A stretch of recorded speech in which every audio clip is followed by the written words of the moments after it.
वाहिगुरु जी का खालसा वाहिगुरु जी की फतेह। गुरु दर ते हाजिर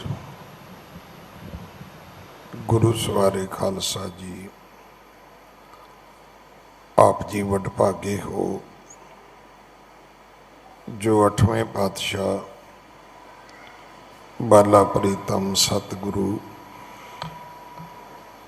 जिस डिठे सब दुख जाए इन्हां अजमतां वडियाइयां दे मालक गुरु हरकृष्ण साहब महाराज जी दे पवित्र चरण छो प्राप्त इतिहासक अस्थान गुरुद्वारा बंगला साहब जी की यात्रा करदियां जुगो जुग अटल छतर चवर तखत दे मालक धन धन श्री गुरु ग्रंथ साहिब पातशाह महाराज जी दे हजूर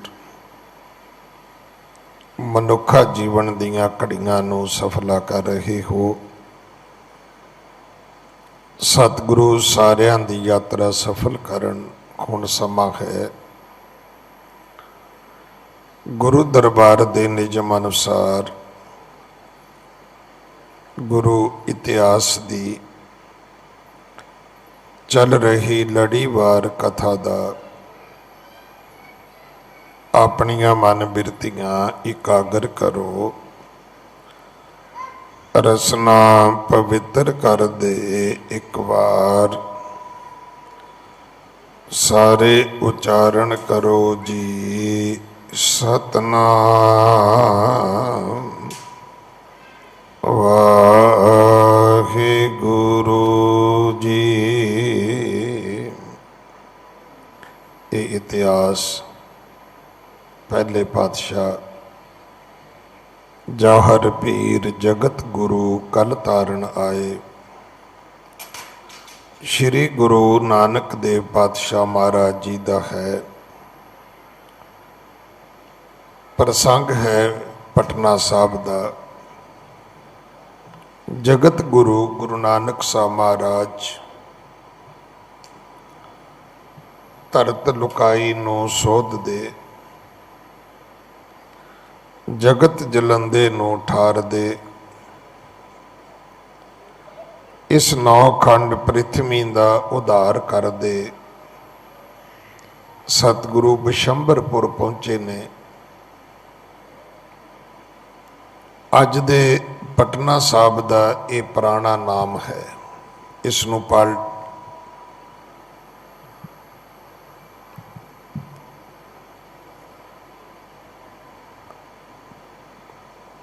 पाल्टी पुत्र भी कहते सी, शायद मैं ठीक ना लै रहा कि नहीं, पर अज इहदा नाम पटना साहब है। इत्थे जदों सतगुरु पहुंचे ने गुरु नानक साहब जी की अपनी माया कला वरती है। भाई मरदाने ने बार बार कहा बाबा मैनू भुख लगी है। सतगुरां अपने मुबारक पैर दे नाल चरण दे नाल जमीन नूं फरोल के रेते नूं फरोले है। उहदे विचों एक लाल निकलदा है। वो मरदाने नूं दिता कि जा शहर चला जा, इनू वेच के भोजन ले लै। पहले जौहरी ने उहदी कीमत पाई तांबे दे 3 पैसे। दूसरा जौहरी सी ए सालस राय, इन्हें इहदी कीमत आख्या भी इहदी तां कीमत ही कोई नहीं है। हाँ, इहदी जिहड़ी दर्शन भेट है वो 100 रजत पन है, 100 रुपया है। 100 रुपया भी उन्हें दिता। फिर भाई मरदाने नूं सतगुरां समझाया कि मरदानिया ये लाल दुनियादारी का लाल नहीं है, इते करतार दा नाम है, रख लै। जदों भाई मरदाने ने रख लिया तो 100 रुपया मोड़ना हक बनता सी। इथों फिर ये आपस विच विचारां दा आदान प्रदान आरंभ होया। सालस राय जौहरी पैसे वापस नहीं लैंदा। सतगुरु कहंदे मरदानिया वापस करके आ। अखीर ये जौहरी सतगुरां वास्ते लंगर भोजन बना के आप आउंदा है, मत्था टेकदा है, बेनती करदा है कि महाराज लंगर भोजन छको। इत्थे फिर इसने सतगुरां नूं पुछिया कि आप जी कौन हो, आप जी कित्थों आए हो। तो इत्थों तक आपा ने कल कथा सुनी सी कि सतगुरु गुरु नानक दे पिता महाराज ने समझाया कि राखै संच लाल जे पाजा, तिन ते सरे न एको काजा। सालस राय जेड़े लाल तू अपने कोल रखे ने, इन्हां तो कोई कम होवेगा नहीं। ये चेता रखना, जेड़े पैसे साडे घरां च ने ना,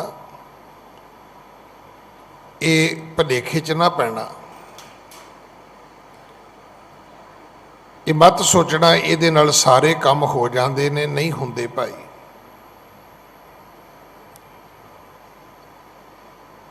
कई बारी तुहानूं इन्हां पैसिਆਂ नाल भी रोटी नहीं मिलेगी, इन्हां पैसिਆਂ नाल भी कपड़ा नहीं मिलेगा, इन्हां पैसिਆਂ नाल भी तंदुरुस्ती नहीं मिलेगी।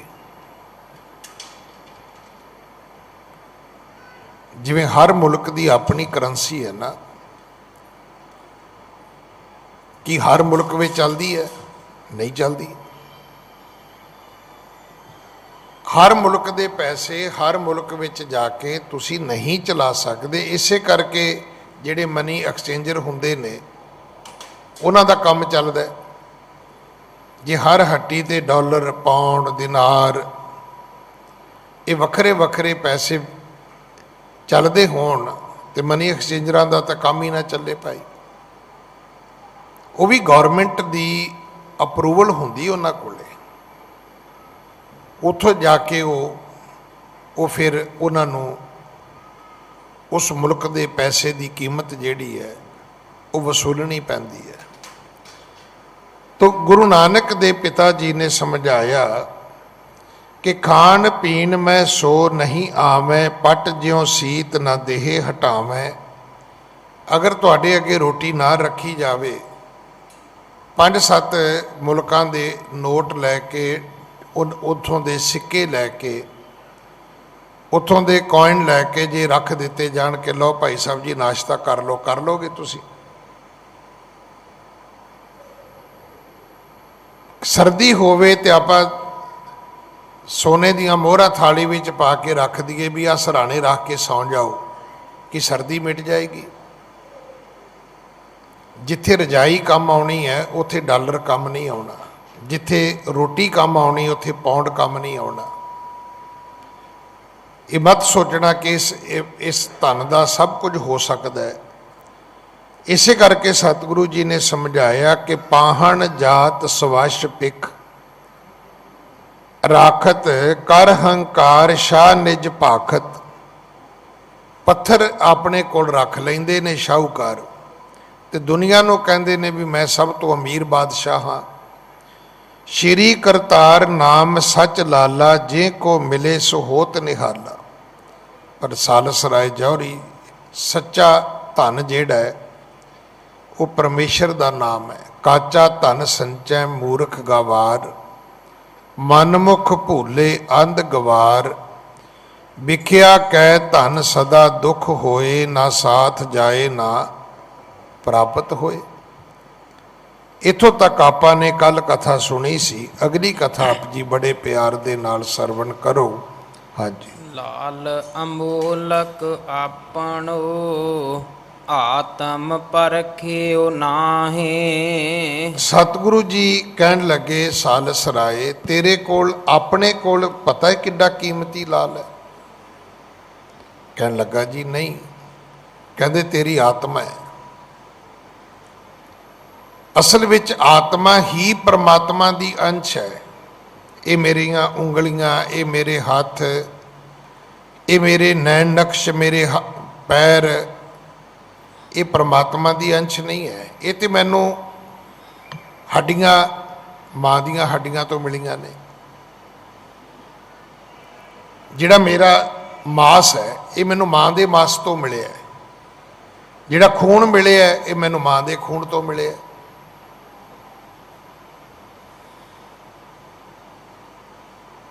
ਇਸੇ ਕਰਕੇ ਤੁਸੀਂ ਵੇਖਿਆ ਨਾ ਕਿ ਅਮੂਮਨ ਜਿਹੜੇ ਬੱਚੇ ਹੁੰਦੇ ਨੇ ਉਹਨਾਂ ਦੇ ਹਾਵ ਭਾਵ, ਉਹਨਾਂ ਦਾ ਚੱਕਰ ਚੇਨ ਜਿਹੜਾ ਹੈ, ਈਵਨ ਉਹਨਾਂ ਦਾ ਜਿਹੜਾ ਸਰੀਰਕ ਜਿਹੜਾ ਸਿਸਟਮ ਹੈ ਉਹ ਹਮੇਸ਼ਾ ਹੀ ਮਾਤਾ ਪਿਤਾ 'ਤੇ ਨਿਰਭਰ ਹੁੰਦਾ ਹੈ। ਅੱਜ ਆਪਾਂ ਡਾਕਟਰ ਕੋਲ ਜਾਂਦੇ ਹਾਂ, ਉਹ ਸਾਡੀਆਂ ਬਿਮਾਰੀਆਂ ਦੇ ਨਾਲ ਸਾਡੇ ਮਾਂ ਪਿਓ ਦੀਆਂ ਵੀ ਪੁੱਛਣੀਆਂ ਸ਼ੁਰੂ ਕਰ ਦਿੰਦੇ ਨੇ ਵੀ ਉਹਨਾਂ ਨੂੰ ਕੋਈ ਪ੍ਰੋਬਲਮ ਸੀ। ਜੇ ਉਹਨਾਂ ਨੂੰ ਹੋਏਗੀ ਤਾਂ ਤੁਹਾਨੂੰ ਵੀ ਸੁਭਾਵਿਕ ਹੈ, ਗੋਡ ਗਿਫਟਡ ਵੀ ਨਾ ਹੋਵੇ ਤਾਂ, ਪਰ ਉਹਨਾਂ ਨੂੰ ਹੋਏਗੀ ਤਾਂ ਤੁਹਾਨੂੰ ਜ਼ਰੂਰ ਹੋਏਗੀ ਭਾਈ। ਤੋ ਇਸ ਕਰਕੇ ਲਾਲ ਅਮੋਲਕ ਆਪਣੋ ਆਤਮ ਪਰਖਿਓ ਨਾਹੇ। ਸਾਲਸ ਰਾਏ, ਤੂੰ ਦੁਨੀਆ ਦੇ ਪੱਥਰਾਂ ਦੀ ਤੇ ਬੜੀ ਸੋਝੀ ਰੱਖਦਾ ਭਾਈ, ਝਟ ਪੜ ਲੈਣਾ ਕਿਹੜੇ ਪੱਥਰ ਤੇ ਕੀ ਲਿਖਿਆ, ਪਰ ਤੈਨੂੰ ਇਹ ਨਹੀਂ ਪਤਾ ਕਿ ਕਹੋ ਕਬੀਰ ਹਮ ਰਾਮ ਕੀ ਅੰਸ਼। ਤੂੰ ਰੱਬ ਦੀ ਜਾਤੀ ਵਿੱਚੋਂ ਸੀ। ਇਹ ਆਤਮਾ ਪ੍ਰਾਤਮਾ ਏਕੋ ਕਰੇ। ਅਸਲ ਵਿੱਚ ਆਤਮਾ ਦਾ ਤੇ ਪਰਮਾਤਮਾ ਦਾ ਮਿਲਾਪ ਹੋਣਾ ਹੈ। ਉੱਥੇ ਰੱਬ ਦੇ ਨਾਲ ਕਿਸੇ ਨੇ ਹੈਂਡਸ਼ੇਕ ਥੋੜਾ ਕਰਨਾ ਜਾ ਕੇ। ਇਹ ਜਿਹੜੇ ਅਸੀਂ ਇੱਕ ਦੂਜੇ ਦੇ ਗਲੇ ਲੱਗਦੇ ਆ, ਰੱਬ ਦੇ ਗਲੇ ਕਿਹਨੇ ਜਾ ਕੇ ਲੱਗਣਾ? ਉਹ ਤੇ ਨਿਰਾ ਆਕਾਰ ਹੈ। ਉਹ ਤੇ ਭਾਈ ਵੀਰ ਸਿੰਘ ਕਹਿੰਦੇ ਨੇ ਕਿ ਨਿਰਾ ਨੂਰ ਤੁਸੀਂ ਹੱਥ ਨਾ ਆਏ, ਮੇਰੀ ਕੰਬਦੀ ਰਹੀ ਕਲਾਈ। ਪਰਮਾਤਮਾ ਕੀ? ਉਹ ਤੇ ਇੱਕ ਲਾਈਟ ਹੈ, ਉਹ ਤੇ ਇੱਕ ਰੋਸ਼ਨੀ ਹੈ, ਇੱਕ ਪ੍ਰਕਾਸ਼ ਹੈ। ਪਰਮਾਤਮਾ ਕੋਈ ਸਰੀਰ ਥੋੜਾ ਹੈ। ਜੇ ਸਰੀਰ ਹੋਏਗਾ ਫਿਰ ਤਾਂ ਹਜ਼ਾਰਾਂ ਸਵਾਲ ਪੈਦਾ ਹੋ ਜਾਣਗੇ ਵੀ ਕਿਹੋ ਜਿਹਾ ਸਰੀਰ ਹੈ। ਚੀਨੀਆਂ ਵਰਗਾ ਹੈ, ਨੇਪਾਲੀਆਂ ਵਰਗਾ ਹੈ, ਜਾਪਾਨੀਆਂ ਵਰਗਾ ਹੈ, ਜਿਹੜੇ ਰਸ਼ੀਅਨ ਨੇ ਉਹਨਾਂ ਵਰਗਾ ਹੈ ਕਿ ਆਪਾਂ ਪਛਾਣ ਨਹੀਂ ਲੈਂਦੇ ਬੰਦਾ। ਅਫਰੀਕਨ ਅਸੀਂ ਝੱਟ ਪਛਾਣ ਲੈਂਦੇ ਆ, ਗੋਰੇ ਦੀ ਕਾਲੇ ਦੀ। ਫਿਰ ਤਾਂ ਪੁੱਛਣਾ ਪਏਗਾ ਨਾ ਵੀ ਜੇ ਰੱਬ ਦਾ ਸਰੀਰ ਹੈ ਤੇ ਰੱਬ ਦਾ ਸਰੀਰ ਕਿਹਦੇ ਵਰਗਾ ਹੈ? ਕਾਲਿਆਂ ਵਰਗਾ ਹੈ, ਗੋਰਿਆਂ ਵਰਗਾ ਹੈ, ਅਫਰੀਕਨਾਂ ਵਰਗਾ ਹੈ, ਰਸ਼ੀਨ ਜਿਹੜੇ ਲੋਕ ਨੇ ਉਹਨਾਂ ਵਰਗਾ ਲੰਬਾ ਚੌੜਾ ਹੈ? ਪੁੱਛਣਾ ਤੇ ਪਏਗਾ ਨਾ। ਰੱਬ ਦਾ ਕੋਈ ਆਕਾਰ ਨਹੀਂ ਹੈ, ਨਾ ਉਹਦੀ ਕੋਈ ਜਾਤ ਹੈ, ਨਾ ਉਹਦਾ ਕੋਈ ਚੱਕਰ ਹੈ, ਨਾ ਉਹਦਾ ਕੋਈ ਚੇਨ ਹੈ। ਇਸ ਕਰਕੇ ਆਤਮਾ ਹੀ ਪਰਮਾਤਮਾ ਦੀ ਅੰਸ਼ ਹੈ। ਹਾਂਜੀ। ਨਿਜ ਆਨੰਦ ਭੁਲਾਏ ਕੈ ਭਰਿਓ ਕਸ਼ਟ ਕੇ ਮਾਹੇ। ਐਸਾ ਲਸਰਾਏ, ਤੂੰ ਆਪਣੇ ਅੰਦਰ ਦੇ ਆਨੰਦ ਨੂੰ ਭੁਲਾ ਦਿੱਤਾ ਹੈ ਤੇ ਕਿੱਡੇ ਵੱਡੇ ਕਸ਼ਟ ਵਿੱਚ ਪਿਆ ਹੋਇਆ ਹੈ ਤੂੰ। ਵੇਖੋ ਅੱਜ ਹਰ ਆਦਮੀ ਦੁਖੀ ਹੈ। ਕਿਉਂ ਦੁਖੀ ਹੈ? ਅੱਜ ਅਸੀਂ ਕਰੋਨੇ ਕਰਕੇ ਦੁਖੀ ਨੇ, ਅੱਜ ਅਸੀਂ ਕਾਰੋਬਾਰ ਕਰਕੇ ਦੁਖੀ ਹਾਂ। ਪਰ ਅੱਜ ਤੋਂ 5 ਮਹੀਨੇ ਪਹਿਲਾਂ ਕੋਈ ਬੰਦਾ ਕਾਰੋਬਾਰ ਕਰਕੇ ਦੁਖੀ ਨਹੀਂ ਸੀ, ਕੋਈ ਸੋਚਦਾ ਵੀ ਨਹੀਂ ਸੀ ਕਾਰੋਬਾਰ ਬਾਰੇ। ਸਭ ਇਹੀ ਸੋਚਦੇ ਸੀ ਵੀ ਬਚ ਜਾਵਾਂਗੇ, ਮਰ ਤਾਂ ਨਹੀਂ ਜਾਵਾਂਗੇ ਕਿਤੇ। ਹੁਣ ਇਹ ਵੱਖਰੀ ਵੱਖਰੀ ਇੱਕ ਅਵਸਥਾ ਹੈ।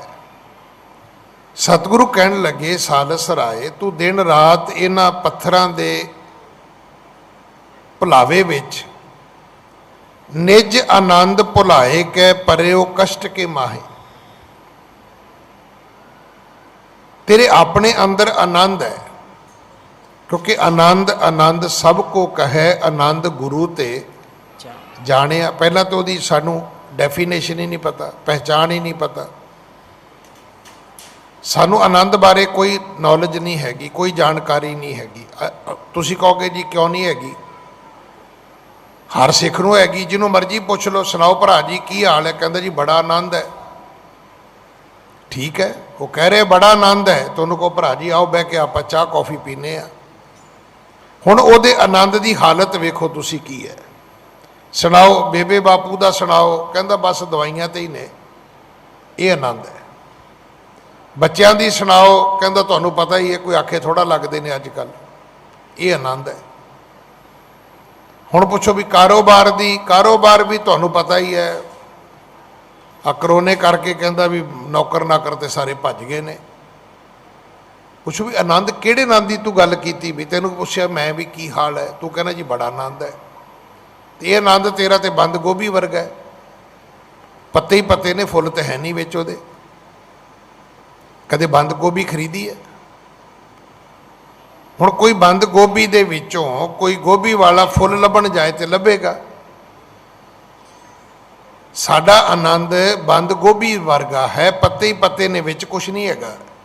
ਜਿੰਨੇ ਪੱਤੇ ਲਾਈ ਜਾਓਗੇ, ਜਿੰਨੇ ਪੱਤੇ लाई जाओगे, बस वही हालत होनी है जैसे केले के पात पात में पात। वो एक पत्तर लाओगे थले होर निकल आएगा, होर लाओगे होर निकल आएगा। साडे बारे विद्वाना ने लिखिया, कहते भंडा भंडारिया किन्ना क भार, कहते एक मुठ चुक लै दूजी तैयार। किस पे खोलो गंठड़ी दुखी भर आया, कहते मैं अपनी गंढ किहदे कोल खोला? मैं अपना दवाइयां का डब्बा किसी के अगे रखा, वो कहे भरा जी तू तो 3 गोलियां खाना, मैं 5 खाना। नानक दुखिया सब संसार।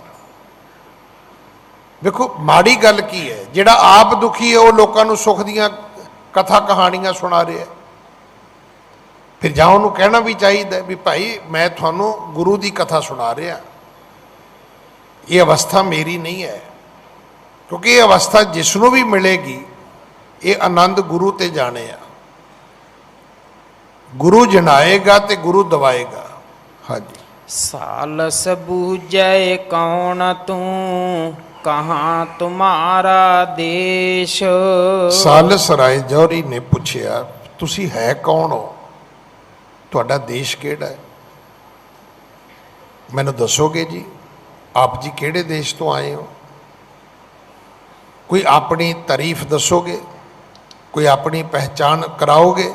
हाँ जी। कहाँ जाओगे संत जी, कौन आपको बेस।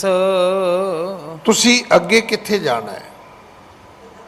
तुहाडा अपना देश अपना पिंड केड़ा है? ये 2 गल्लां जरूर पुछो भी आए कित्थों ते चले कित्थे हो। अगर तुहानू बंदे का डेस्टिनेशन पता लग जाए फिर भी समझ आ जाएगी कि बंदा कौन है। देखो आए कित्थों तुसी? वो कहता जी आया तो मैं कनाट प्लेस तो हाँ। चलिया कित्थे है? एयरपोर्ट। एक गल तो समझ आ गई ना। आया कित्थों है? कहता जी आया तो मैं सोनीपत तो हाँ। चलिया कित्थे है? कहता जी ऑल इंडिया मैडिकल चले हैं। हुण 2 ही गल्लां हो सकदियां, जां उत्थे नौकरी करदा होएगा जां उत्थे इलाज कराउण चलिया होएगा। एक साडे विच ये भी गल जिहड़ी अज बहुती वधदी जा रही है भी नहीं जी किसी नूं ना कोई पुछना चाहुंदा ना कोई दसना चाहुंदा। बुलिया की जाना मैं कौन। जिहड़ी जानकारी है ये तुहाडे वास्ते बहुत जरूरी है, क्योंकि बिना जाने बिना बुझे बिना समझे सानू किसी दे नाल कदे भी नहीं ना तुरना चाहिए ना कुछ करना चाहिए। जिन्नी कथा आपां रोज़ सुन रहे हैं, कथा तो बड़े लंबे समय तो चल रही, कई साल हो गए, मेरे आउण तो पहला भी चलती सी, संपूर्ण हो जाती है फिर अगे चल पैंदी, दोबारा शुरू हो जाती है। पर एक गल तो असीं बार बार सुन रहे हैं ना ਇਹ ਗੱਲ ਕਾਬਰੂ ਦੇਸ਼ ਦੇ ਦੀਆਂ ਫਫੇ ਕੁੱਟਣੀਆਂ ਨੇ ਵੀ ਪੁੱਛੀ ਹੈ, ਜਾਦੂਗਰਨੀਆਂ ਨੇ ਵੀ ਪੁੱਛੀ ਹੈ, ਤੁਸੀਂ ਹੈ ਕੌਣ ਹੋ, ਆਏ ਕਿੱਥੋਂ, ਚੱਲੇ ਕਿੱਧਰ ਹੋ। ਇਹ ਗੱਲ ਭਾਈ ਲਾਲੋ ਨੇ ਵੀ ਪੁੱਛੀ ਸੀ, ਇਹ ਗੱਲ ਰਾਜੇ ਸ਼ਿਵਨਾਗ ਨੇ ਵੀ ਪੁੱਛੀ ਸੀ। ਹਾਲਾਂਕਿ ਉਡੀਕ ਰਿਹਾ ਸੀ ਉਹ, ਭਾਈ ਮਨਸੁਖ ਤੋਂ ਉਹਨੂੰ ਪਤਾ ਲੱਗ ਚੁੱਕਾ ਸੀ ਕਿ ਕੋਈ ਨਾਨਕ ਨਿਰੰਕਾਰੀ ਹੈ, ਪਰ ਫਿਰ ਵੀ ਪੁੱਛਣਾ ਪਿਆ ਉਹਨੂੰ। ਜੇ ਆਪਾਂ ਅੱਜ ਕਹਿੰਦੇ ਆ ਨਾ ਵੀ ਆਪਣੀ ਆਈਡੀ ਆਪਣੇ ਕੋਲ ਰੱਖੋ, ਤੇ ਤੁਸੀਂ ਆਈਡੀ ਵਿਖਾਓ। ਮੈਂ ਤੇ ਰੋਜ਼ ਬੇਨਤੀ ਕਰਦਾ ਕਿ ਬੰਦਿਆ ਤੂੰ ਆਪਣਾ ਵਿਸ਼ਵਾਸ ਗਵਾਇਆ ਹੈ। ਅੱਜ ਹਾਲਾਤ ਇਹ ਹੋ ਗਏ ਨੇ ਕਿ ਤੇਰੇ ਫਿੰਗਰਪ੍ਰਿੰਟ ਲੈਣੇ ਪੈਂਦੇ ਨੇ, ਪਤਾ ਹੀ ਨਹੀਂ ਤੂੰ ਕੀ ਕਰੇਂਗਾ। ਨਹੀਂ ਤੇ ਬੰਦੇ ਦਾ ਅੰਗੂਠਾ ਚੱਲਦਾ ਸੀ, ਔਰ ਉਹ ਵੀ ਉਦੋਂ ਜਦੋਂ ਅੰਗੂਠੇ ਨੂੰ ਪੜ੍ਹਨ ਵਾਲਾ ਮਨੁੱਖ ਹੀ ਹੁੰਦਾ ਸੀ, ਮਸ਼ੀਨ ਨਹੀਂ ਸੀ ਹੁੰਦੀ।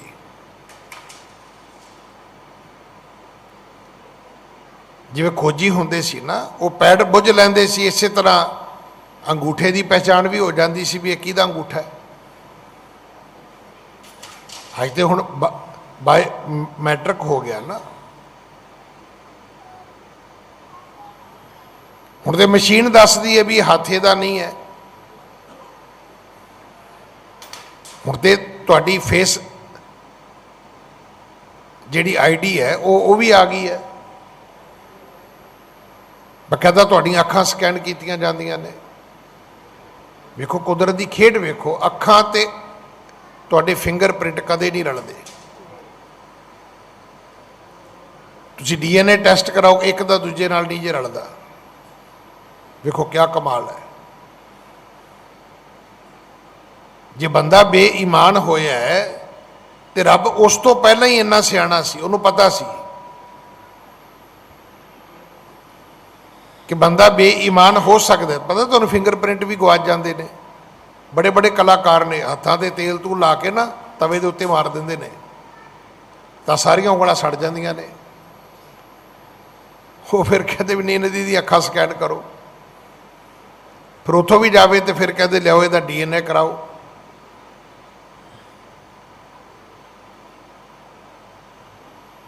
सालस राय जौहरी ने भी पूछे, कौन आपको बेस, कहाँ जाओगे संत जी, तुहाडा पहरावा की है। मैं तो रोज़ बेनती करदा भी तुसी गुरुद्वारे आउने हो, कदे शीशे अगे खलो के वेखो तो सही भी ये कपड़े हैगे ने गुरुद्वारे जाण वाले। कपड़े की ने पता तुहानू? कपड़े तुहाडा साइन बोर्ड ने। अगर तुसी कपड़े अद्धे नंगे पाने हो तो तुसी कहो जी मैं तो पाठ करन चले वो कपड़े ही दसी जाते हैं।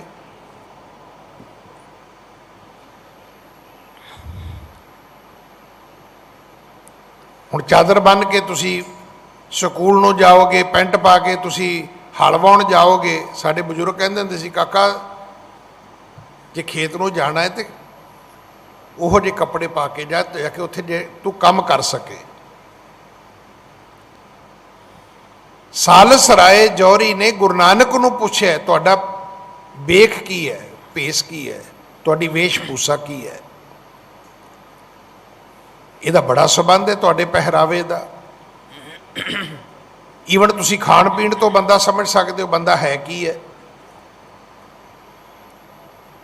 ਅੱਜ ਐਸੇ ਐਸੇ ਵਿਗਿਆਨੀ ਲੋਕ ਆ ਗਏ ਨੇ, ਤੁਸੀਂ ਸਵੇਰ ਤੋਂ ਸ਼ਾਮ ਤੱਕ ਆਪਣੀ ਡਾਈਟ ਦੱਸਦੇ ਹੋ, ਉਹ ਤੁਹਾਡੀ ਹਰ ਚੀਜ਼ ਕੱਢ ਕੇ ਬਾਹਰ ਰੱਖ ਦੇਣਗੇ ਤੁਹਾਡੀ, ਕਿ ਤੁਸੀਂ ਕਿੰਨੇ ਘੰਟੇ ਸੌਂਦੇ ਹੋਵੋਗੇ, ਕਿਹੋ ਜੀ ਤੁਹਾਡੀ ਚਿੜਚਿੜੀ ਨੇਚਰ ਹੋਵੇਗੀ, ਕਿੰਨੇ ਕੁ ਤੁਸੀਂ ਖੁਸ਼ ਤਬੀਅਤ ਆਦਮੀ ਹੋਵੋਗੇ, ਉਹ ਤੁਹਾਡੇ ਫੂਡ ਤੋਂ ਕੱਢ ਲਿਆਉਂਦੇ ਨੇ।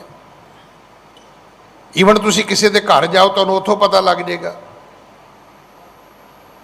मैं तो कई बार बेनती की भी कदे हॉस्पिटल मिठाई का डब्बा लैके आप क्यों नहीं जाते, फुल लैके क्यों जाने। सानू पता है बीमार मठियाई खा नहीं सकता, फुल इस करके लैके जाइदे ने कि फुल दे विच 3 मैसेज ने। एक उहदे विच रंग है, एक उहदे विच सुगंधी है, एक उहदे विच खड़ाओ है, जिहड़ा हर हॉस्पिटल विच बैठे मरीज वास्ते बड़ा जरूरी है। ਕਿ ਉਹਨੂੰ ਸ਼ਾਇਦ ਇਹਨਾਂ ਫੁੱਲਾਂ ਤੋਂ ਫਿਰ ਜ਼ਿੰਦਗੀ ਜਿਉਣ ਦੀ ਅੰਦਰ ਇੱਕ ਪਰਮਾਤਮਾ ਸ਼ਕਤੀ ਵਿਲ ਦੇਵੇ, ਉਹਨੂੰ ਪਾਵਰ ਦੇਵੇ। ਫੁੱਲਾਂ ਦੇ ਵਿੱਚ 3 ਚੀਜ਼ਾਂ ਹੁੰਦੀਆਂ ਨੇ।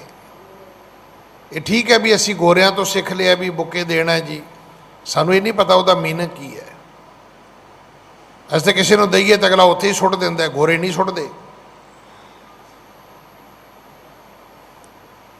ਉਹਨੂੰ ਆਪਣੇ ਨਾਲ ਲੈ ਕੇ ਜਾਂਦੇ ਨੇ, ਉਹ ਇਸ ਗੱਲ ਦਾ ਬੜਾ ਰਿਗਾਰਡ ਕਰਦੇ ਨੇ, ਕਿਉਂਕਿ ਸਾਡੇ ਕੋਲ ਤਾਂ ਸਿਰਫ ਨਕਲ ਹੈ, ਅਸਲ ਤੇ ਹੈ ਨਹੀਂ। ਸਾਨੂੰ ਕਿਸੇ ਨੂੰ ਵੀ ਨਹੀਂ ਪਤਾ ਹੈਂਡਸ਼ੇਕ ਕਿਉਂ ਕਰੀਦਾ, ਪਤਾ ਨਹੀਂ ਪਤਾ।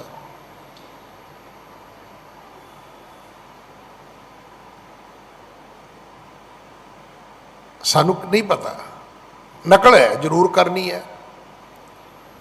ਸਾਲਸ ਰਾਏ ਜੌਹਰੀ ਨੇ ਪੁੱਛਿਆ ਵੀ ਤੁਸੀਂ ਕੌਣ ਹੋ, ਤੁਹਾਡਾ ਨਾਂ ਕੀ ਹੈ, ਤੁਸੀਂ ਆਏ ਕਿੱਥੋਂ ਆ, ਤੁਸੀਂ ਜਾਣਾ ਕਿੱਥੇ ਹੈ, ਤੁਹਾਡੀ ਮੰਜ਼ਿਲ ਕੀ ਹੈ। ਹਾਂਜੀ। ਖਟ ਦਰਸ਼ਨ ਮੈਂ ਸਭ ਹੀ ਦੇਖਾ, ਪਾਇਓ ਜਾਏ ਨਾ ਤੁਮਰੋ ਬੇਖਾ। ਕਹਿਣ ਲੱਗਾ ਮੈਂ ਖਟ ਦਰਸ਼ਨ ਵੇਖੇ ਨੇ, ਜੋਗੀਆਂ ਦੇ 12 ਪੰਥ ਨੇ, ਫਿਰ ਸੰਨਿਆਸੀ ਨੇ, ਵਿਹੰਗਮ ਨੇ, ਜੰਗਮ ਨੇ। ਉਹ ਕਹਿਣ ਲੱਗਾ ਜੀ ਮੈਂ ਖਟ ਦਰਸ਼ਨ ਵੇਖੇ ਨੇ, ਪਰ ਜਿਹੜੇ ਕੱਪੜੇ ਤੁਸੀਂ ਪਾਏ ਨੇ, ਜਿੱਦਾਂ ਦਾ ਭੇਖ ਤੁਹਾਡਾ ਹੈ, ਜਿੱਦਾਂ ਦੀ ਪੋਸ਼ਾਕ ਡਰੈਸ ਤੁਹਾਡੀ ਹੈ, ਇੱਦਾਂ ਦੀ ਕਿਸੇ ਹੋਰ ਦੀ ਨਹੀਂ ਹੈ। ਹੁਣ ਇਹ ਗੱਲ ਕੌਣ ਸਮਝਾਵੇ ਸਾਨੂੰ? ਜਿਹੜਾ ਸਾਡਾ ਪੰਜਾਬੀ ਪਹਿਰਾਵਾ ਹੈ ਅਸੀਂ ਉਹ ਛੱਡ ਦਿੱਤਾ। ਕੋਈ ਅੰਗਰੇਜ਼ੀ ਕੱਪੜੇ ਪਾਈ ਫਿਰਦਾ, ਕੋਈ ਮੁਸਲਮਾਨੀ ਕੱਪੜੇ ਪਾਈ ਫਿਰਦਾ। ਹੁਣ ਨਾ ਸਾਨੂੰ ਆਪਣੇ ਖਾਣ ਤੇ ਮਾਣ ਰਿਹਾ, ਨਾ ਸਾਨੂੰ ਆਪਣੇ ਪਹਿਨਣ ਤੇ ਮਾਣ ਰਿਹਾ, ਈਵਨ ਸਾਨੂੰ ਆਪਣੇ ਆਪ ਤੇ ਵੀ ਨਹੀਂ ਹੈਗਾ, ਖੁਦ ਤੇ ਵੀ ਨਹੀਂ ਹੈਗਾ। ਉਹ ਵੀ ਅਸੀਂ ਦੂਜੇ ਨੂੰ ਪੁੱਛਦੇ ਹਾਂ ਲੋਕ ਮੇਰੇ ਬਾਰੇ ਕੀ ਕਹਿੰਦੇ ਨੇ। ਉਹਦੇ ਨਾਲ ਕੀ ਫਰਕ ਪੈਂਦਾ? ਲੋਕ ਤੇਰੇ ਬਾਰੇ ਕੀ ਕਹਿੰਦੇ ਨੇ, ਕੀ ਫਰਕ ਪੈਂਦਾ ਉਹਦੇ ਨਾਲ? ਕੋਈ ਫਰਕ ਨਹੀਂ ਪੈਂਦਾ। ਕੋਈ ਭਲਾ ਕਹੋ, ਕੋਈ ਬੁਰਾ ਕਹੋ, ਕੀ ਫਰਕ ਪਵੇਗਾ? ਜੇ ਸਭ ਮਿਲ ਕੇ ਆਖਣ ਪਾਹੇ ਕੀ ਫਰਕ ਪਵੇਗਾ? ਚੰਗਾ ਨਾਉ ਰਖਾਏ ਕੈ ਜਸ ਕੀਰਤ ਜਗ ਲੇ, ਜੇ ਤਿਸ ਨਜ਼ਰ ਨਾ ਆਵਈ ਤਾਂ ਬਾਤ ਨਾ ਪੁੱਛੇ ਕਿ। ਕੁਸ਼ਾਮਦੀਆਂ ਦੇ ਨਾਲ ਕੀ ਫਰਕ ਪੈਂਦਾ ਹੈ? ਔਰ ਇਸ ਦੁਨੀਆ ਦੇ ਭੁਲੇਖੇ 'ਚ ਨਾ ਪੈਣਾ। ਇਹ ਸਵੇਰੇ ਕੁਝ ਹੋਰ ਬੋਲੇਗੀ, ਸ਼ਾਮ ਨੂੰ ਕੁਝ ਹੋਰ ਬੋਲੇਗੀ। ਹਾਂਜੀ। ਸ਼੍ਰੀ ਗੁਰ ਸੁਣ ਕਰ ਗਿਰਾ ਉਚਾਰੀ, ਨਾਮ ਜਾਣ ਨਾਨਕ ਨਿਰੰਕਾਰੀ। ਦੇਖੋ ਗੁਰੂ ਨਾਨਕ ਸਾਹਿਬ ਜਿੱਥੇ ਵੀ ਜਾਂਦੇ ਸੀ ਆਪਣੀ ਪਹਿਚਾਣ ਦੱਸਦੇ ਸੀ। ਕਹਿਣ ਲੱਗੇ ਸਾਲਸ ਰਾਏ ਜੌਹਰੀ, ਸ਼੍ਰੀ ਗੁਰ ਸੁਣ ਕਰ ਗਿਰਾ ਉਚਾਰੀ, ਨਾਮ ਜਾਣ ਨਾਨਕ ਨਿਰੰਕਾਰੀ। ਕਹਿੰਦੇ ਸਾਡਾ ਨਾਂ ਨਾਨਕ ਨਿਰੰਕਾਰੀ ਹੈ। ਆਪਣਾ ਨਾਂ ਦੱਸਿਆ ਗੁਰਾਂ ਨੇ। ਜੇ ਉਹਨੇ ਪੁੱਛਿਆ ਤੇ ਸਤਿਗੁਰਾਂ ਨੇ ਆਪਣਾ ਨਾਮ ਬੋਲ ਕੇ ਦੱਸਿਆ। ਹਾਂਜੀ। ਦੇਸ਼ ਹਮਾਰਾ ਏਕ ਓੰਕਾਰਾ, ਧਨ ਮਹਿ ਵੇਖ ਤਿਸੀ ਕੋ ਤਾਰਾ। ਦੇਸ਼ ਸਾਡਾ ਪਰਮੇਸ਼ਰ ਵਾਲਾ ਹੈ, ਇਸੇ ਕਰਕੇ ਜਿਹੜਾ ਪਹਿਰਾਵਾ ਹੈ ਉਹ ਵੀ ਸਾਡਾ ਰੱਬ ਵਾਲਾ ਹੀ ਹੈ। ਰੱਬ ਵਾਲੇ ਕੱਪੜੇ ਪਾਏ ਨੇ ਅਸੀਂ। ਹਾਂਜੀ। ਸੁਣ ਕਰ ਸਾਲਸ ਇਸ ਬਿਦ ਬਾਣੀ, ਸ਼ਰਨ ਗਹਿਨ ਕੀ ਮਤ ਠਹਿਰਾਨੀ। ਸਾਲਸ ਰਾਏ ਨੇ ਫੈਸਲਾ ਕਰ ਲਿਆ ਕਿ ਮੈਂ ਇਸ ਨਾਨਕ ਨਿਰੰਕਾਰੀ ਦੀ ਸ਼ਰਨ ਪਕੜਨੀ ਹੈ, ਜਿਹੜੀ ਗੁਰਦੁਆਰੇ ਆਉਣ ਵਾਲੇ ਆਮ ਆਦਮੀ ਨੂੰ ਨਹੀਂ ਪਤਾ। ਮੱਥਾ ਇੱਥੇ ਟੇਕਣਗੇ, ਮੁੜ ਕੇ ਉਹ ਮੈਂ ਰੋਲੀ ਲਾਈਨ 'ਚ ਲੱਗੇ ਹੋਣਗੇ ਐਤਵਾਰ। ਪੁੱਛੋ ਵੀ ਉੱਥੇ ਕੀ ਲੈਣ ਚੱਲੇ ਆ?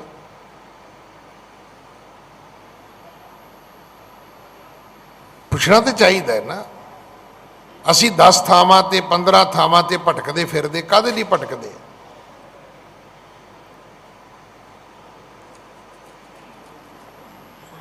ਕਿ ਇੰਨੀਆਂ ਥਾਵਾਂ ਤੇ ਜਾਣਾ ਚਾਹੀਦਾ? ਕਿ ਤੁਸੀਂ ਇੰਨੇ ਥਾਵਾਂ ਤੋਂ ਕੋਈ ਚੀਜ਼ ਲੈ ਕੇ ਕੀ ਤੁਸੀਂ ਸੋਚ ਸਕਦੇ ਹੋ ਵੀ ਤੁਸੀਂ ਕੋਈ ਚੀਜ਼ ਪ੍ਰਾਪਤ ਕਰ ਸਕਦੇ ਹੋ?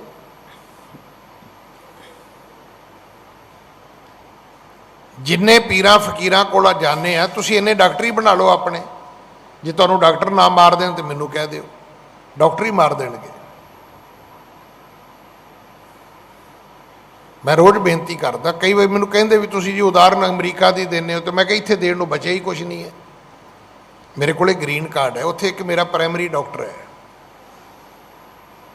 मैं किसी भी डॉक्टर कोल जावांगा, स्किन वाले कोल जावांगा, हार्ट वाले कोले जावांगा, मैं किसी डॉक्टर कोल भी जावांगा, अखां वाले कोले जावांगा, वो मैनू वो करेगा और मेरिया सारिया रिपोर्टां पहलां उहदे कोले जाणगियां।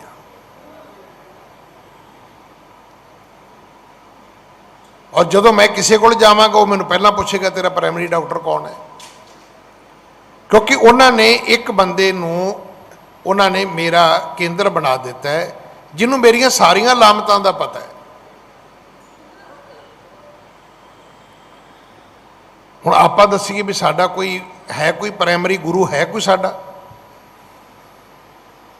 जिहड़ा साडा दुख सुने, सुख सुने, अरदास सुने। मैं तो हुणे भी अरदास तो बाद भी बेनती की भी जे कोई ऐदां ही आ गए, आपां निकर पा के आ गए, पार्टी पेंट पा के आ गए, स्कल्ट वर्गे कपड़े पा के आ गए, सिरों नंगे ही आ गए, तो जे पूछा भी गुरदो कहते जी एवें ही आए आ, तो मैं फिर उदों बेनती की ये भी चेता रखना। महाराज ने कहना भी ये एवें ही आया, इनू देण दी की लोड़ है, जे एवें आए तो एवें ही जावांगे। तो जे आपां कहीए भी भाई मैं एवें नहीं आया, मैं तुहानूं मिलण आया, अगला कहेगा बैठो जी।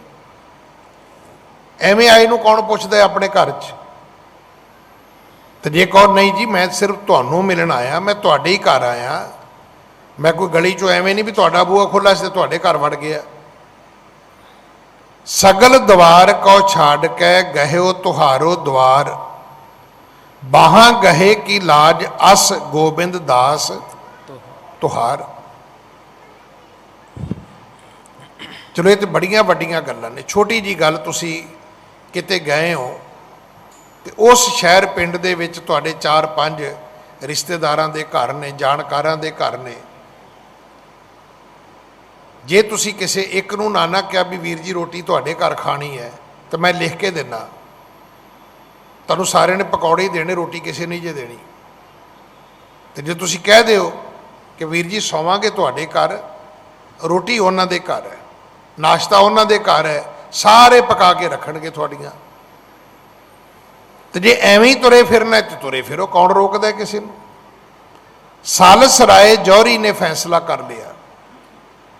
फैसला यह किया उसने, सुनकर सालस इस बिद बानी शरण गहन की मत ठहरानी। उन्हें अपने मन च फैसला कर लिया, अपनी जिंदगी च डिसीजन मेकर बनो।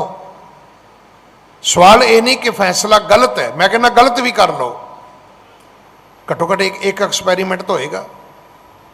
घट्टो घट्ट अपने बच्चों को तो कहोगे भी जिंदगी जे करी मैं गलत फैसला किया सी पुत्र, मैनू ये सज़ा मिली सी। अपनी जिंदगी च फैसला तो करो। तू सुनिया भी कहते जी ये बंदा कहते तो कुत्ते की मौत मरेगा। मैनू बड़ी स्टडी करनी पई कुत्ते की मौत बारे। आम लोग की समझते हैं, आम लोग कुत्ते की मौत को यह समझते हैं भी कुत्ता जिहड़ा है ना सच्ची जो मरन लगता है ना तड़फदा बहुत है। हुण कईयां ने यह सोचा भी ये तड़फ तड़फ के मरेगा, नहीं। तुसीं वेखे कुत्ता हमेशा बस ट्रक के थले आके बहुती वारी मरदा है। उसका कारण वो रोड क्रॉस करदा पर डिसीजन मेकर नहीं है। उधरों गड्डी आ गई, उधरों कुत्ता भज पिया, जदों अध च गया फिर डर गया।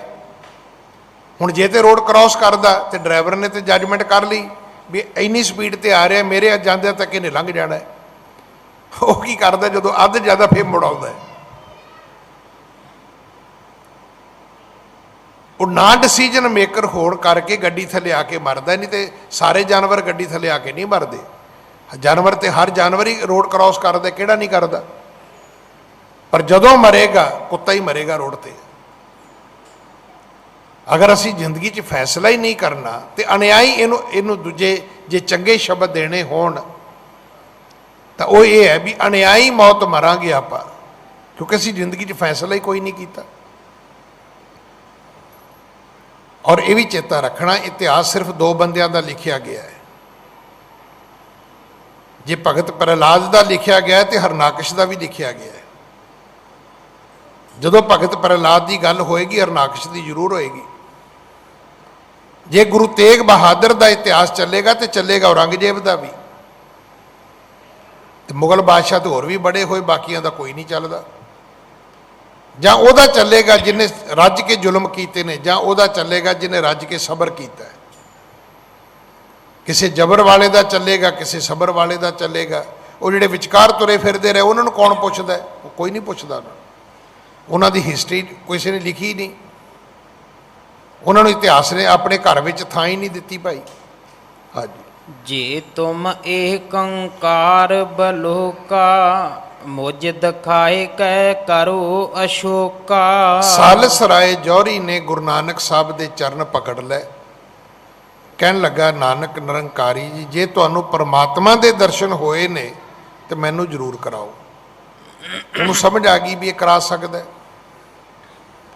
ਉਹਨੂੰ ਇੱਕ ਗੱਲ ਸਮਝ ਆ ਗਈ, ਜਦੋਂ ਆਪਾਂ ਕਿਸੇ ਨਾਲ ਗੱਲਬਾਤ ਕਰਦੇ ਹਾਂ, ਡਿਬੇਟ ਕਰਦੇ ਹਾਂ, ਕਿਸੇ ਨਾਲ ਡਿਸਕਸ਼ਨ ਕਰਦੇ ਹਾਂ, ਕਿਸੇ ਨਾਲ ਅਸੀਂ ਵਿਚਾਰ ਚਰਚਾ ਕਰਦੇ ਹਾਂ, ਕਿਸੇ ਨਾਲ ਵਿਚਾਰਾਂ ਦਾ ਆਦਾਨ ਪ੍ਰਦਾਨ ਕਰਦੇ ਹਾਂ, ਤੇ ਉਹਦੇ ਵਿੱਚੋਂ ਸਮਝਣ ਦਾ ਯਤਨ ਕਰੋ, ਉਹਦੇ ਵਿੱਚੋਂ ਜੱਜਮੈਂਟ ਕਰਨ ਦੀ ਕੋਸ਼ਿਸ਼ ਕਰੋ।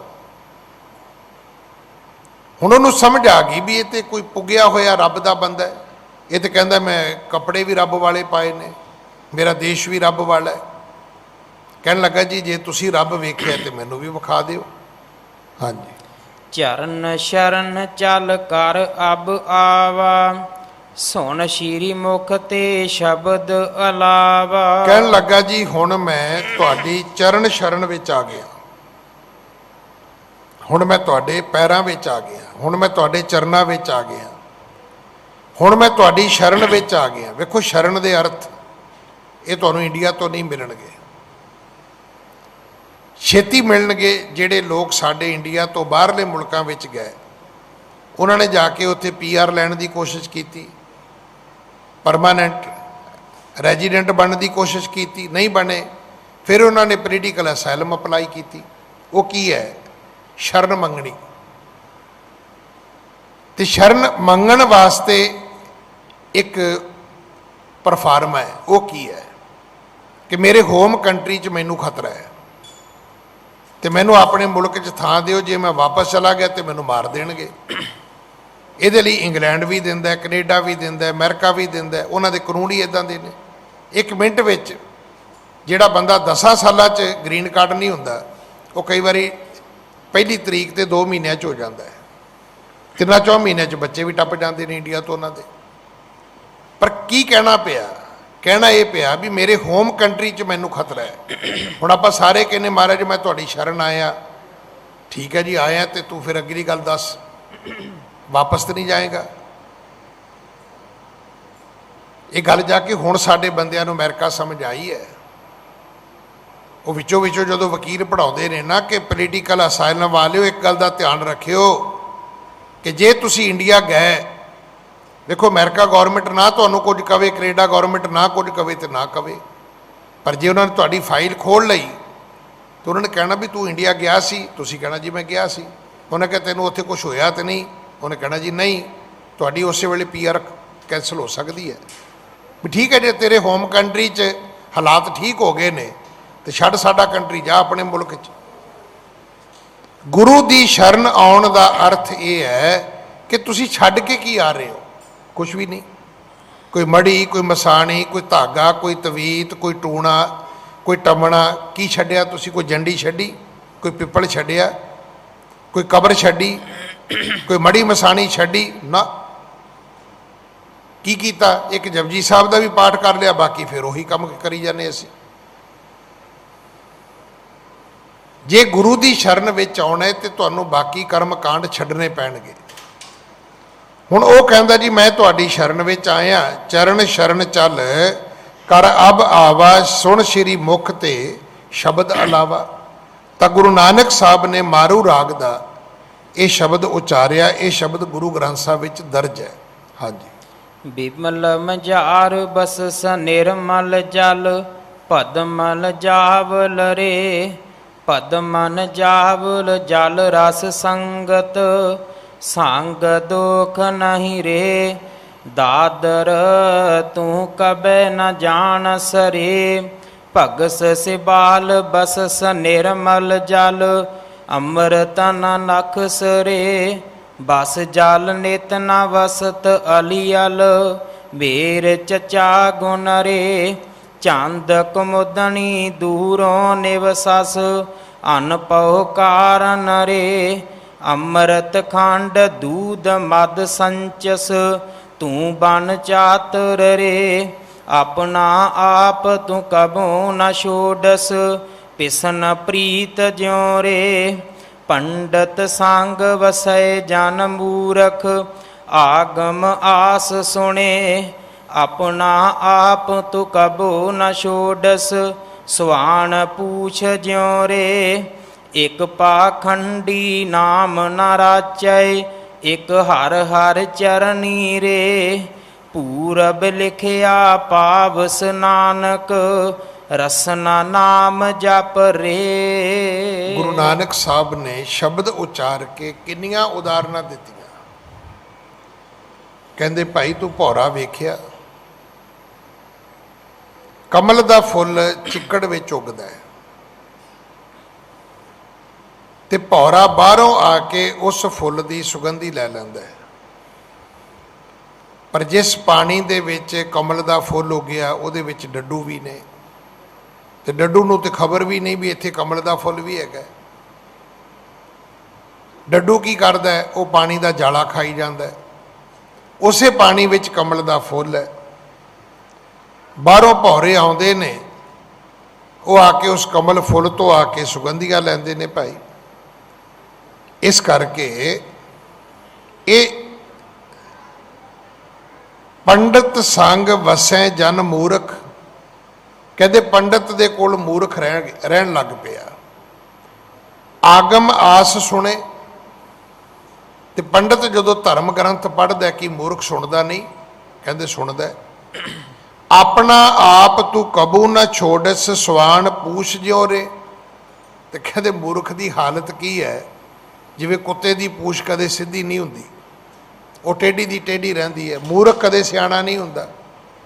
ਪੰਡਤ ਦੇ ਪੜ੍ਹੇ ਧਰਮ ਗ੍ਰੰਥ ਉੱਥੇ ਕੀ ਕਰਨਗੇ? ਪੰਡਤ ਨੇ ਇਹ, ਕਿਉਂਕਿ ਪੰਡਤ ਹੈ, ਪੰਡਤ ਇਹਦਾ ਤਾਂ ਰੋਜ਼ ਹੀ ਪਾਠ ਕਰੇਗਾ। ਜੇ ਪਾਠ ਨਹੀਂ ਕਰੇਗਾ ਤਾਂ ਪੰਡਤ ਨਹੀਂ ਹੈ। ਹੁਣ ਜਿਵੇਂ ਮੈਂ ਗ੍ਰੰਥੀ ਹਾਂ, ਜੇ ਮੈਂ ਗ੍ਰੰਥ ਸਾਹਿਬ ਦੀ ਤਾਬਿਆ ਵੀ ਨਹੀਂ ਬਹਿਣਾ, ਜੇ ਮੈਂ ਪ੍ਰਕਾਸ਼ ਵੀ ਨਹੀਂ ਕਰਨਾ, ਸੁਖਾਸਨ ਨਹੀਂ ਕਰਨਾ, ਪਾਠ ਨਹੀਂ ਕਰਨਾ, ਚਵਰ ਨਹੀਂ ਕਰਨਾ, ਮੈਂ ਕਥਾ ਨਹੀਂ ਕਰਨੀ, ਮੈਂ ਮਹਾਰਾਜ ਦੀ ਹਜ਼ੂਰੀ 'ਚ ਅਰਦਾਸ ਨਹੀਂ ਕਰਨੀ, ਤੇ ਕਾਹਦਾ ਗ੍ਰੰਥੀ ਹਾਂ ਮੈਂ ਵੀ? ਤੇ ਜੇ ਪੰਡਤ ਪਾਠ ਕਰੇ ਤਾਂ ਉੱਥੇ ਮੂਰਖ ਆਦਮੀ ਕੋਈ ਉਹਨੂੰ ਸੁਣੇ ਰੋਜ਼, ਤੇ ਆਪਣਾ ਆਪ ਉਹ ਛੱਡੇ ਨਾ, ਤੇ ਫਿਰ ਉਹਦੇ 'ਚ ਪੰਡਤ ਦਾ ਕੀ ਕਸੂਰ ਹੈ ਭਾਈ? ਕਮਲ ਫੁੱਲ ਦਾ ਕੀ ਕਸੂਰ ਹੈ? ਜੇ ਆਪਾਂ ਹੀ ਡੱਡੂ ਬਣ ਗਏ ਆ ਵੀ ਆਪਾਂ ਖਾਣਾ ਹੀ ਜਾਲਾ। ਸਾਡੇ 'ਚ ਬੜੇ ਲੋਕ ਨੇ ਗੁਰਦੁਆਰੇ ਆ ਕੇ ਵੀ ਉਹ ਪਰਮਾਤਮਾ ਦੇ ਰਸਤੇ ਨੂੰ ਨਹੀਂ ਤੁਰਦੇ। ਅਜੀਬੋ ਗਰੀਬ ਉਹਨਾਂ ਦੀ ਪਹੁੰਚ ਹੈ। ਤੋ ਇਸ ਤਰ੍ਹਾਂ ਬਸ ਜਲ ਨਿਤ ਨਾ ਵਸਤ ਅਲੀਅਲ, ਮੇਰ ਚਚਾ ਗੁਣ ਰੇ। ਚੰਦ ਕੁਮਦਨੀ ਦੂਰੋਂ ਨਿਵਸਸ, ਅਨ ਭਉ ਕਾਰਨ ਰੇ। ਅੰਮ੍ਰਿਤ ਖੰਡ ਦੂਧ ਮੈਂ ਸੰਚਸ, ਤੂੰ ਬਨ ਚਤੁਰ ਰੇ। ਆਪਣਾ ਆਪ ਨਾ ਕਬਹੂ ਛੋੜਸ, ਪਿਸਨ ਪ੍ਰੀਤ ਜਿਉ ਰੇ। ਹੁਣ ਸਾਡੀ ਹਾਲਤ ਇੱਕ ਚਿੱਚੜ ਵਰਗੀ ਹੈ ਕਿ ਅਸੀਂ ਮੱਝਾਂ ਗਾਵਾਂ ਦੇ ਥਣਾਂ ਦੇ ਨਾਲ ਜੁੜੇ ਰਹਿੰਦੇ ਆ, ਪਰ ਉਹਨਾਂ ਥਣਾਂ ਦੇ ਵਿੱਚੋਂ ਦੁੱਧ ਨਿਕਲਦਾ, ਗਵਾਲੇ ਚੋ ਕੇ ਲੈ ਜਾਂਦੇ ਨੇ। ਉਹਨਾਂ ਦੇ ਵਿੱਚ ਹੋਰ ਮਿੱਠੇ ਪਾ ਕੇ ਅਗਲੇ ਦੁੱਧ ਦੇ ਨਾਲ ਕੁੱਲ ਦੁਨੀਆ ਦੀਆਂ ਨਿਆਮਤਾਂ ਬਣਾ ਲੈਂਦੇ ਨੇ, ਤੇ ਚਿੱਚੜ ਨੂੰ ਤਾਂ ਕੋਈ ਲਾਭ ਨਹੀਂ ਹੁੰਦਾ। ਜਿਹੜੇ ਗਾਵਾਂ ਮੱਝਾਂ ਨੂੰ ਸੰਭਾਲਦੇ ਨੇ ਉਹ ਇਸ ਉਦਾਹਰਨ ਨੂੰ ਸੌਖਾ ਸਮਝ ਸਕਦੇ ਨੇ। ਹਾਂਜੀ। ਅਰਥ ਸਹਿਤ ਸੁਣ ਸ਼ਬਦ ਕੋ, ਭਇਓ ਦੀਨ ਮਨ ਸੋਏ। ਜਦੋਂ ਅਰਥ ਸਮਝ ਆਏ ਸਾਲਸ ਰਾਏ ਜੌਹਰੀ ਨੂੰ, ਤੇ ਹੁਣ ਸਮਝ ਆ ਗਈ ਵੀ ਬਾਬੇ ਨਾਨਕ ਦੇ ਬਚਨ ਤਾਂ ਠੀਕ ਨੇ। ਮੈਂ ਕਿਹਾ ਜੀ ਮੈਨੂੰ ਵਿਖਾ ਦਿਓ, ਉਹ ਕਹਿੰਦੇ ਵੀ ਇਦਾਂ ਕਿਵੇਂ ਦਿਸ ਜੇਗਾ ਵੀ ਤੁਹਾਨੂੰ? ਡੱਡੂ ਨੂੰ ਨਹੀਂ ਪਤਾ ਲੱਗਿਆ ਕਮਲ ਫੁੱਲ ਦਾ, ਭੌਰੇ ਨੂੰ ਲੱਗ ਗਿਆ। ਚਿੱਚੜ ਨੂੰ ਨਹੀਂ ਪਤਾ ਲੱਗਿਆ ਕਿ ਮੱਝ ਦੇ ਥਣਾ 'ਚ ਦੁੱਧ ਕਿੱਡਾ ਕੀਮਤੀ ਹੈ। ਗਵਾਲੇ ਨੂੰ ਪਤਾ ਸੀ, ਉਹ ਚੋ ਕੇ ਲੈ ਗਿਆ। ਚੋ ਕੇ ਲੈ ਗਿਆ ਤੇ ਕੁੱਲ ਦੁਨੀਆ ਦੀਆਂ ਨਿਆਮਤਾਂ ਬਣਾ ਲਈਆਂ ਉਸਨੇ। ਹਾਂਜੀ। ਨਿਜ ਕੀਜੈ ਉਪਦੇਸ਼ ਮੁਝ ਜਹ ਤੇ ਸ਼ੁਭ ਗਤ ਹੋਏ। ਕਹਿਣ ਲੱਗਾ ਜੀ ਹੁਣ ਮੈਨੂੰ ਆਪਣਾ ਉਪਦੇਸ਼ ਦਿਓ। ਉਹਨੂੰ ਸਮਝ ਆ ਗਈ ਕਿ ਮਿਲਣ ਤੋਂ ਪਹਿਲਾਂ ਉਪਦੇਸ਼ ਚਾਹੀਦਾ ਹੈ। ਅੱਜ ਤੁਸੀਂ ਕੋਈ ਚੀਜ਼ ਲੈਨੇ ਹੋ, ਕੋਈ ਚੀਜ਼, ਕੋਈ ਨਵੀਂ ਇਲੈਕਟ੍ਰੋਨਿਕ ਚੀਜ਼ ਆਉਂਦੀ ਹੈ, ਕੋਈ ਨਵੀਂ ਗੱਡੀ ਲੈਨੇ ਹੋ, ਤੁਹਾਨੂੰ ਪਤਾ ਹੈ ਕੰਪਨੀ ਵਾਲੇ ਇੱਕ ਡੈਮੋ ਦੇਣ ਆਉਂਦੇ ਨੇ, ਉਹਦਾ ਅਰਥ ਕੀ ਹੁੰਦਾ ਹੈ? ਜਿਹੜੇ ਮੇਰੇ ਵਰਗੇ ਨਹੀਂ ਉਸ ਵੇਲੇ ਡੈਮੋ ਦੇ ਵਿੱਚ ਨਹੀਂ ਗੱਲ ਨੂੰ ਸਮਝਦੇ, ਉਹ ਮੁੜ ਕੇ ਆਪ ਸਟੋਰਾਂ ਤੇ ਧੱਕੇ ਖਾਂਦੇ ਫਿਰਦੇ ਨੇ ਵੀ ਸਮਝਾਓ ਤੇ ਸਹੀ ਜੀ ਇਹਦੇ ਫੰਕਸ਼ਨ ਕੀ ਨੇ, ਇਹਦੀ ਯੂਜ਼ਿੰਗ ਕੀ ਹੈ, ਇਹਨੂੰ ਵਰਤਣਾ ਕਿਵੇਂ ਹੈ। ਉਹਨਾਂ ਚੀਜ਼ਾਂ ਨੂੰ ਸਿੱਖਣਾ ਪੈਂਦਾ ਹੈ। ਹੁਣ ਸਾਲਸ ਰਾਏ ਜੌਹਰੀ ਨੂੰ ਸਮਝ ਆ ਗਈ ਕਿ ਜੇ ਮੈਂ ਰੱਬ ਨੂੰ ਮਿਲਣਾ ਹੈ ਤੇ ਉਸ ਨੂੰ ਮਿਲਣ ਤੋਂ ਪਹਿਲਾਂ ਮੈਨੂੰ ਗੁਰੂ ਦਾ ਉਪਦੇਸ਼ ਚਾਹੀਦਾ ਹੈ। ਗੱਲ ਤੇ ਠੀਕ ਹੈ, ਰੱਬ ਨੂੰ ਮਿਲਣਾ ਕੀ ਹੈ? ਰੱਬ ਤੇ ਅੰਦਰ ਹੈ। ਰੱਬ ਨਹੀਂ ਗਵਾਚਾ, ਅਸੀਂ ਗਵਾਚੇ ਆ। ਕਈ ਵਾਰੀ ਤੁਸੀਂ ਅਨਾਉਂਸਮੈਂਟ ਸੁਣਦੇ ਹੋਵੋਗੇ ਕਿ ਆ ਜੀ ਇੱਕ ਬੱਚਾ ਗਵਾਚ ਗਿਆ ਜੀ, ਜੇ ਮਾਂ ਪਿਓ ਕਿਤੇ ਸੁਣਦੇ ਹੋਣ ਤੇ ਬੱਚਾ ਲੈ ਜਾਣ। ਪਰ ਮੈਂ ਐਸੇ ਸੈਕਟਰੀ ਵੀ ਵੇਖੇ ਨੇ, ਉਹ ਕਹਿੰਦੇ ਸਾਧ ਸੰਗਤ ਜੀ ਆ ਇੱਕ ਬੱਚਾ ਮੇਰੇ ਕੋਲ ਆ ਗਿਆ, ਇਹਦਾ ਮਾਂ ਪਿਓ ਗਵਾਚਾ ਹੈ। ਵੀ ਗੱਲ ਤੇ ਠੀਕ ਹੈ, ਬੱਚਾ ਤੇ ਬੱਚਾ ਸੀ, ਗਵਾਚੇ ਤੇ ਮਾਂ ਪਿਓ ਨੇ। ਇਹ ਡਿਊਟੀ ਮਾਂ ਪਿਓ ਦੀ ਸੀ ਕਿ ਬੱਚਾ ਨਹੀਂ ਸੀ ਗਵਾਚਣਾ ਚਾਹੀਦਾ। ਬੱਚਾ ਤੇ ਫਿਰ ਸਟੇਜ ਕੋਲ ਆ ਗਿਆ, ਮਾਂ ਪਿਓ ਕਿੱਥੇ ਹੈ? ਅਸੀਂ ਗਵਾਚੇ ਹਾਂ, ਰੱਬ ਨਹੀਂ ਗਵਾਚਾ। ਘੱਟ ਘੱਟ ਮੈਂ ਹਰ ਜੂ ਬਸ ਹੈ, ਰੱਬ ਤਾਂ ਹਰ ਹਿਰਦੇ ਵਿੱਚ ਹੈ। ਰੱਬ ਤੁਹਾਡੇ ਵਿੱਚ ਵੀ ਹੈ, ਮੇਰੇ ਵਿੱਚ ਵੀ ਹੈ। ਨਾ ਤੁਹਾਨੂੰ ਮਿਲਦਾ ਨਾ ਮੈਨੂੰ ਮਿਲਦਾ। ਇਹ ਤੇ ਜਿੱਦਣ ਗੁਰੂ ਮਿਲੇਗਾ, ਬਾਹਰ ਢੂੰਡਣ ਤੇ ਛੂਟ ਪਰੇ ਗੁਰ ਘਰ ਹੀ ਮਾਹੇ ਦਿਖਾਇਆ ਥਾ। ਗੁਰੂ ਦੱਸੇਗਾ ਕਿ ਤੂੰ ਭਾਈ ਜੰਗਲ ਜੰਗਲ ਕਿਆ ਭਵੇਂ, ਵਣ ਕੰਡਾ ਮੁੜ ਹੈ, ਵਸੀ ਰੱਬ ਹਿਆਲੀ ਹੈ, ਜੰਗਲ ਕਿਆ ਢੂੰਡੈ। ਤੂੰ ਜੰਗਲ ਵਿੱਚ ਕੀ ਲੱਭਦਾ ਫਿਰਦਾ ਭਾਈ? ਸਾਲਸ ਰਾਏ ਜੌਹਰੀ ਨੂੰ ਸਮਝ ਆ ਗਈ, ਕਹਿੰਦਾ ਨਿਜ ਕੀਜੈ ਉਪਦੇਸ਼ ਮੁਝ ਜੇ ਤੇ ਸ਼ੁਭ ਗਤ ਹੋਏ। ਕਹਿਣ ਲੱਗਾ ਜੀ ਮੈਨੂੰ ਰੱਬ ਨਾ ਮਿਲਾਓ, ਪਹਿਲਾਂ ਮੈਨੂੰ ਆਪਣਾ ਗਿਆਨ ਦਿਓ, ਮੈਨੂੰ ਸੋਝੀ ਦਿਓ, ਮੈਨੂੰ ਰੱਬ ਦੇ ਬਾਰੇ ਜਾਣਕਾਰੀ ਤਾਂ ਦਿਓ। ਹਾਂਜੀ। ਲਿਹੋ ਰਜ ਤਪਨ ਕਰੋ ਨਿਹਾਲਾ ਤੁਮ ਹੋ ਪੂਰਨ ਸੰਤ ਕਿਰਪਾਲਾ। ਕਹਿਣ ਲੱਗਾ ਜੀ ਮੇਰੀ ਭੇਟਾ ਕਬੂਲ ਕਰੋ। ਇਹ ਦੋ ਚੀਜ਼ਾਂ ਨੇ, ਇੱਕ ਗੁਰੂ ਦੀਖਿਆ, ਇੱਕ ਗੁਰੂ ਦਛਣਾ ਹੈ। ਜਿਹੜਾ ਅਸੀਂ ਆ ਕੇ ਕੋਈ ਪਦਾਰਥ ਭੇਟਾ ਕਰਦੇ ਹਾਂ, ਇਹ ਗੁਰੂ ਦਛਣਾ ਹੈ। ਜਿਹੜੀ ਸਤਿਗੁਰੂ ਸਾਡੀ ਝੋਲੀ ਵਿੱਚ ਦਾਤ ਪਾਉਂਦੇ ਨੇ, ਉਹ ਗੁਰੂ ਦੀਖਿਆ ਹੈ। ਕਹਿਣ ਲੱਗਾ ਜੀ ਮੇਰੀ ਭੇਟਾ ਕਬੂਲ ਕਰੋ। ਲੇਹੋ ਰਜਤ ਪਨ ਕਰੋ ਨਿਹਾਲਾ ਤੁਮ ਹੋ ਪੂਰਨ ਸੰਤ ਕਿਰਪਾਲਾ। ਮਨ ਮੰਨ ਗਿਆ, ਇਹ ਸੰਤ ਹੈ, ਇਹ ਪੂਰਨ ਹੈ, ਇਹ ਕਿਰਪਾਲੂ ਹੈ। ਇਹ ਤਿੰਨੋਂ ਹੀ ਵਿਸ਼ੇਸ਼ਣ ਵੱਖਰੇ ਵੱਖਰੇ ਨੇ। ਸੰਤ ਹੋਣਾ, ਪੂਰੇ ਹੋਣਾ, ਪੂਰਾ ਤੇ ਬਦਮਾਸ਼ ਵੀ ਹੋ ਸਕਦਾ। ਕਈ ਅੱਧੇ ਬਦਮਾਸ਼ ਹੁੰਦੇ ਨੇ, ਕਈ ਪੂਰੇ ਬਦਮਾਸ਼। ਕਹਿੰਦੇ ਨਹੀਂ ਉਹ ਤੂੰ ਪੂਰਾ ਬਦਮਾਸ਼ ਹੈ, ਕਹਿੰਦਾ ਮਤਲਬ ਤੈਨੂੰ ਬਦਮਾਸ਼ੀ ਦੇ ਹਰ ਗੁਣ ਆਉਂਦੇ ਨੇ। ਪੂਰਨ ਦੇ ਅਰਥ ਜਿਹੜਾ ਸਰਬੱਗ ਹੈ। ਸਾਲਸ ਰਾਏ ਜੌਹਰੀ ਕਹਿਣ ਲੱਗਾ ਜੀ ਤੁਸੀਂ ਸੰਤ ਹੋ। ਸੰਤ ਆਪਣੇ ਆਪ ਦੇ ਵਿੱਚ ਇੱਕ ਬਹੁਤ ਉੱਚੀ ਪਦਵੀ ਹੈ। ਸੰਤ ਸ਼ਰਨ ਜੋ ਜਨ ਪਰ ਹੈ ਸੋ ਜਨ ਉਧਰਨ ਹਾਰ, ਤੇ ਸੰਤ ਕੀ ਨਿੰਦਾ ਨਾਨਕਾ ਬਹੁਰ ਬਹੁਰ ਅਵਤਾਰ। ਕਈ ਮੇਰੇ ਵਰਗੇ ਨੇ ਇਸੇ ਕਰਕੇ ਚੋਲੇ ਪਾ ਲੈ, ਔਰ ਉਹ ਤੁਹਾਨੂੰ ਕਹਿਣਗੇ ਸੁਖਮਣੀ ਪੜ੍ਹੋ। ਉਹ ਤੁਹਾਨੂੰ ਕਦੇ ਨਿਤਨੇਮ ਕਰਨ ਲਈ ਨਹੀਂ ਕਹਿਣਗੇ, ਕਿਉਂਕਿ ਸੁਖਮਣੀ ਪੜ੍ਹੀ ਜਾਓਗੇ ਤੇ ਬਾਬਾ ਭਾਵੇਂ ਜਿੰਨਾ ਮਰਜ਼ੀ ਪਖੰਡੀ ਹੋਵੇ, ਤੁਸੀਂ ਮੱਥੇ ਤੇ ਟੇਕਣੇ ਹੀ ਪੈਣਗੇ, ਕਿਉਂਕਿ ਉਹਦੇ 'ਚ ਲਿਖਿਆ ਸੰਤ ਸ਼ਰਨ ਜੋ ਜਨ ਪਰੇ। ਪੁੱਛੋ ਵੀ ਤੂੰ ਸੰਤ ਹੈ ਕਿ ਸੰਤ ਆਸਾਰਾਮ ਹੈ ਕਿ ਸੰਤ ਰਾਮਪਾਲ ਹੈ? ਜੇ ਇਦਾਂ ਦੇ ਸੰਤ ਨੇ ਤੇ ਪੁੱਛੋ ਫਿਰ ਪਖੰਡੀ ਕੌਣ ਨੇ, ਭੈੜੇ ਬੰਦੇ ਕਿਹੜੇ ਨੇ ਭਾਈ? ਜੇ ਤੁਸੀਂ ਸੰਤ ਹੋ ਤੇ ਭੈੜਿਆਂ ਦੀ ਪਰਿਭਾਸ਼ਾ ਕੀ ਹੈ? ਭੈੜਿਆਂ ਦੀ ਪਹਿਚਾਣ ਕੀ ਹੈ? ਭੈੜਿਆਂ ਦੀ ਕੀ ਡੈਫੀਨੇਸ਼ਨ ਹੈ?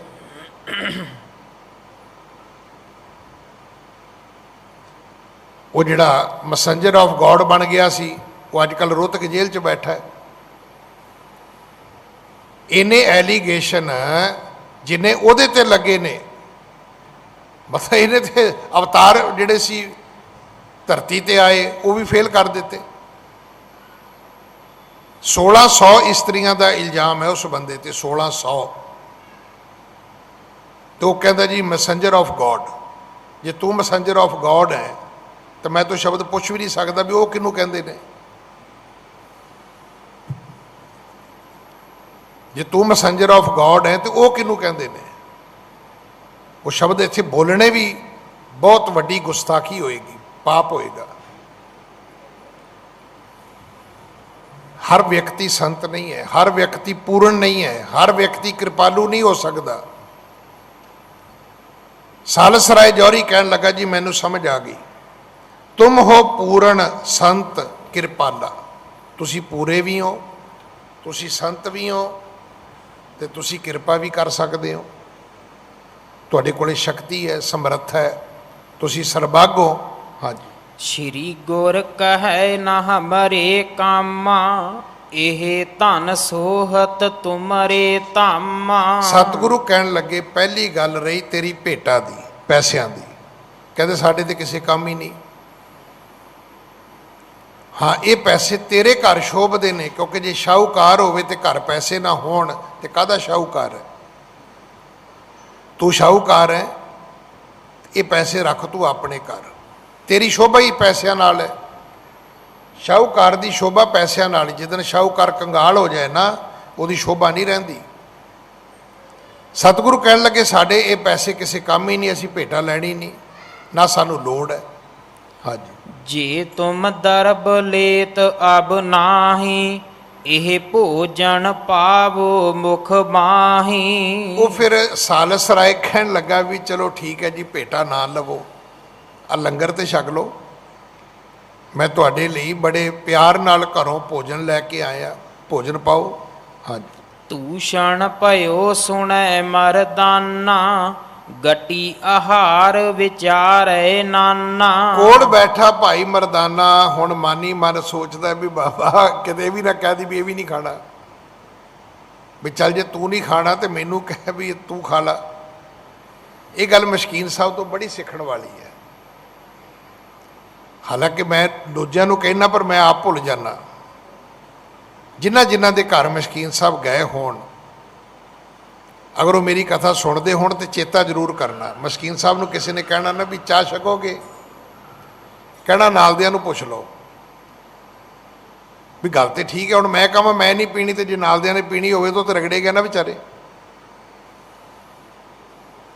ਮਸ਼ਕੀਨ ਸਾਹਿਬ ਨੂੰ ਜੇ ਕਿਸੇ ਕਹਿਣਾ ਵੀ ਲੰਗਰ ਛਕੋਗੇ, ਕਹਿਣਾ ਜੀ ਨਾਲ ਦਿਆਂ ਨੂੰ ਪੁੱਛ ਲਓ, ਕਿਉਂਕਿ 15-20 ਦੀ ਫੌਜ ਨਾਲ ਹੁੰਦੀ ਸੀ ਉਹਨਾਂ ਦੇ।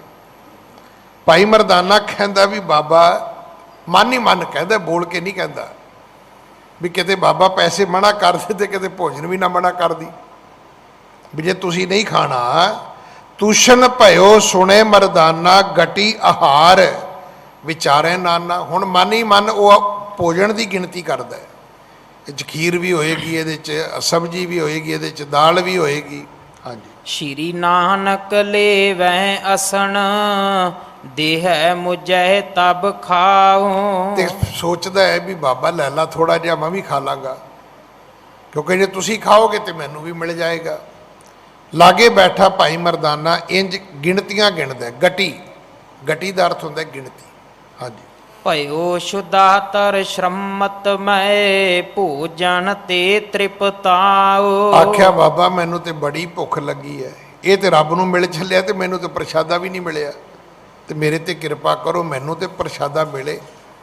ਇਸ ਦੇ ਨਾਲ ਹੀ ਸਮਾਂ ਅੱਜ ਸਮਾਪਤ ਹੈ। ਸਤਿਗੁਰੂ ਕਿਰਪਾ ਕਰਨ। ਅਗਲੀ ਕਥਾ ਆਪਾਂ ਕੱਲ ਗੁਰੂ ਕੀ ਗੋਦ ਵਿੱਚ ਬੈਠ ਕੇ ਸੁਣੀਏ। ਭੁੱਲਾਂ ਬਖਸ਼ੋ ਜੀ, ਫਤਿਹ ਬੁਲਾਓ। ਵਾਹਿਗੁਰੂ ਜੀ ਕਾ ਖਾਲਸਾ, ਵਾਹਿਗੁਰੂ ਜੀ ਕੀ ਫਤਿਹ।